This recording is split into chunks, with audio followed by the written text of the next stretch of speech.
اچھا یہ آرٹیکل کیا کہتا ہے؟ یہ آرٹیکل کہتا ہے کہ it shall be the duty of all executive authorities in the federation and in the provinces to assist the commissioner and the chief and the election commission in the discharge of his or their duties.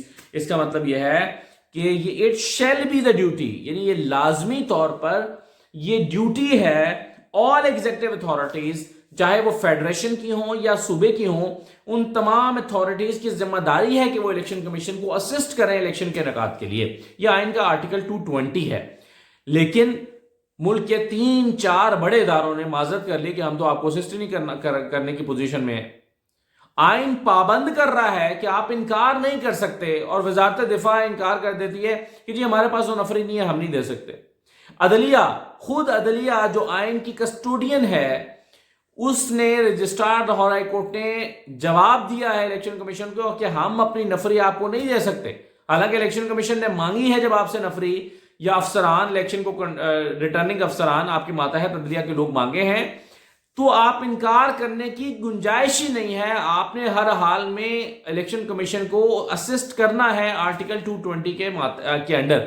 اب article 220 پابند کر دیتا ہے تمام اداروں کو، چاہے وہ وفاق کے ہوں یا صوبے کے ہوں، کہ جب الیکشن کمیشن کہے گا تو آپ کو ان کو اسسٹ کرنا پڑے گا.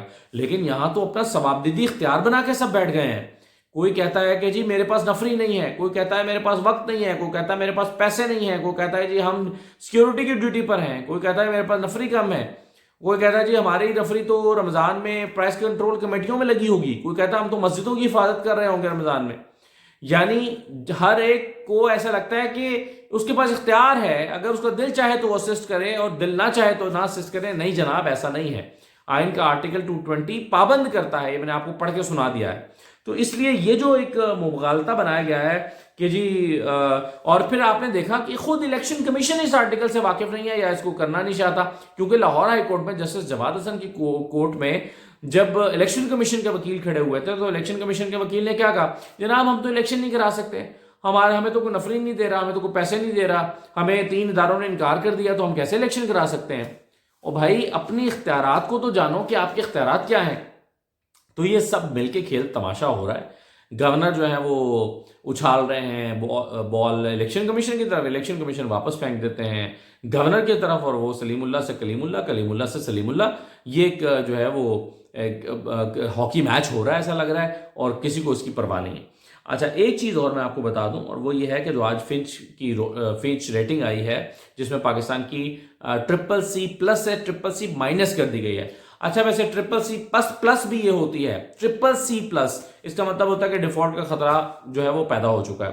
لیکن CCC- کا مطلب ہوتا ہے کہ تقریباً ڈیفالٹ کے قریب پہنچ گئے ہیں اور ڈیفالٹ کا خطرہ بڑھ گیا ہے. تو 3 امپورٹنٹ چیزیں جو فچ کی رپورٹ میں ہیں وہ یہ ہیں. ایک تو وہ یہ سمجھتے ایک تو انہوں نے اس میں بتایا ہے کہ 3 فروری 2023 ابھی چند دن پہلے زر مبادلہ کے پاکستان میں ذخائر جو ہیں وہ $2.9 بلین ہیں، $2.9 ارب صرف. اور اگست 2021 میں ایک اور نقطہ یہ بتایا گیا ہے کہ اگست 2021 میں جب تحریک انصاف کی حکومت تھی تو زر مبادلہ کے ذخائر $20 ارب سے زیادہ تھے. اب یہ $20 ارب کے ذخائر $2.9 ارب کے کیوں رہ گئے؟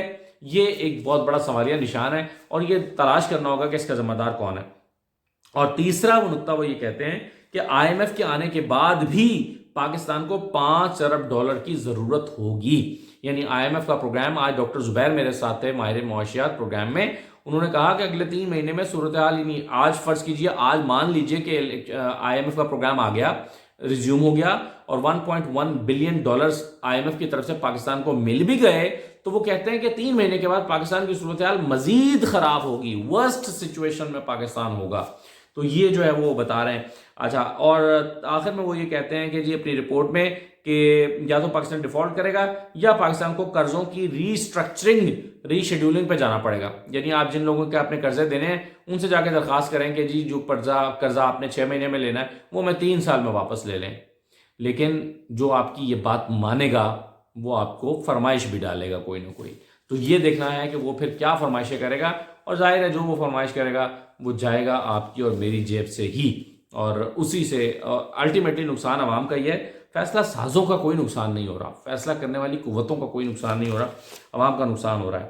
تو یہ ہیں جی حالات، الیکشن کی طرف ابھی تک ماحول اور حالات جانے نہیں دیے جا رہے۔ آخری امید جو ہے وہ عدالتیں ہیں، لیکن عدالتوں کے خلاف مہم چلائی گئی، کل لاہور ہائی کورٹ کے خلاف مہم چلائی گئی، شدید مہم چلائی گئی، اور مہم چلا کر جو ہے وہ اب یہ توقع کی جا رہی ہے کہ کوئی مزید فیصلہ ان کے خلاف یا ایسا فیصلہ نہ آئے جو نون لیگ کو سوٹ نہ کرتا ہو۔ اجازت دیجیے، اللہ حافظ۔